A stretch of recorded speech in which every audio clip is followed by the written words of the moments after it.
Part 3 பார்க்க போகிறோம். அதுக்கு முன்னாடி லாஸ்ட் பார்ட் 2ல் நம்ம கொஷின் கொடுத்துருந்தோம். கடைசியாக அதுக்கான ஆன்சர் கண்டுபிடிக்கணும். அதில் க்ளோசிங் கேபிட்டல் கொடுக்காம இருந்திருப்பாங்க. அந்த க்ளோசிங் கேபிட்டலில் தான் நம்ம கண்டுபிடிச்சிருக்கணும். அதனுடைய மதிப்பு 1,45,000. அதுக்கான ஒர்க் அவுட் இங்கே கொடுத்துருக்கோம், ஆன்சர் கொடுத்துருக்கோம். நீங்கள் ஆன்சர் போட்டதுக்கும் இதுக்கும் என்ன வித்தியாசம்னு பார்த்துக்கோங்க, கரெக்டாக இருக்கான்னு பார்த்துக்கோங்க. ஆல்மோஸ்ட் எல்லாம் கரெக்டாக போட்டிருப்பீங்கன்னு நம்புகிறோம். ஸோ இப்போது நம்ம பார்ட் 3னுடைய கொஷினுக்கு போகிறோம். இதில் accounts from incomplete records part 3ல் எக்ஸைஸ் 3 பார்க்குறோம். இதில் என்ன கொடுத்துருக்காங்க அப்படின்னா, தாமஸ் அப்படிங்கிறவருடைய 31 மார்ச் பேலன்ஸ் ஷீட் கொடுத்துருக்காங்க. 31 March 2019 balance sheet of Thomas அவருடைய புக்ஸை கொடுத்துருக்காங்க. அதில் என்ன மிஸ் ஆகுதுன்னு பார்க்கணும். மிஸ் ஆகுதுன்னு பார்த்துட்டு அதை நம்ம கண்டுபிடிக்கணும். Sunday creditors 6 lakhs, furniture 80,000, land and building 3 lakhs, Sunday டெப்டார் 3,20,000, bills payable 1,20,000, cash in hand 20,000, bills receivable 60,000, stock 2,20,000. இதில் prepare a statement of affairs as on 31st March 2019 and calculate capital as at that date.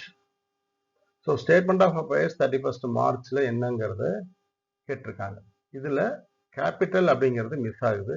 So நம்மகிட்ட கொடுத்துருக்கக்கூடிய இந்த liabilities and அசட்ஸை வச்சுட்டு நம்ம கேபிட்டலை find out பண்ணணும். So இங்கே capital is missing, அதுதான் நம்ம போய் கண்டுபிடிக்க போகிறோம். இதில் பாருங்கள் எப்படி கண்டுபிடிக்கிறது. வே டு ஆன்சர்னா ப்ரிப்பேர் பண்ணணும். ஸ்டேட்மெண்ட் ஆஃப் அஃபேர்ஸ் ப்ரிப்பேர் பண்ணணும் அப்படின்னா நம்ம என்ன பண்ணணும், அசட்ஸ் லைபிலிட்டி பிரிக்கணும். அதுக்கு முன்னாடி ஸ்டேட்மெண்ட் ஆஃப் அஃபேர்ஸ் அப்படின்னா என்னன்னா, ஸ்டேட்மெண்ட் ஆஃப் அஃபேர்ஸ் ஷோஸ் கேபிட்டலை பற்றி மட்டும் சொல்லும். Balance sheet shows financial position. அதுதான் பேலன்ஸ் ஷீட் சொன்னால் டோட்டல் அசட்ஸ் என்ன, லைபிலிட்டிஸ் என்ன, அந்த ஃபினான்ஷியல் பொசிஷன் என்னன்னு சொல்கிறது. ஸ்டேட்மெண்ட் ஆஃப் அஃபேர்ஸுங்கிறது அதை நம்ம கேபிட்டலை பற்றி மட்டும் பார்க்குறோம். சரியா?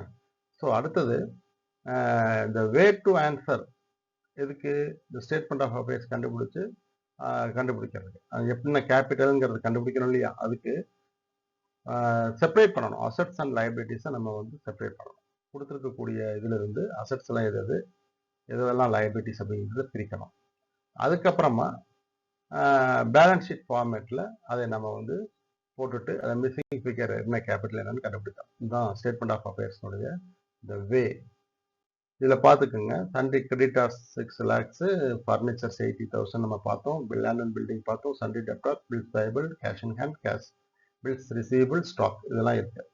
இது நம்ம sundry creditors liability side, liability இது. Furniture assets, land and building asset, sundry debtor asset, bills payable liability, cash in hand asset, bills receivable asset, stock in hand stock அது asset. ஸோ எல்லாம் இப்படி வகைப்படுத்திட்டோம். ஸோ இப்போ நம்ம என்ன பண்ணுறோம், balance sheet ஃபார்மேட்டில் asset சைடில் இருக்கிறது எல்லாமே ஆட் பண்ணணும்.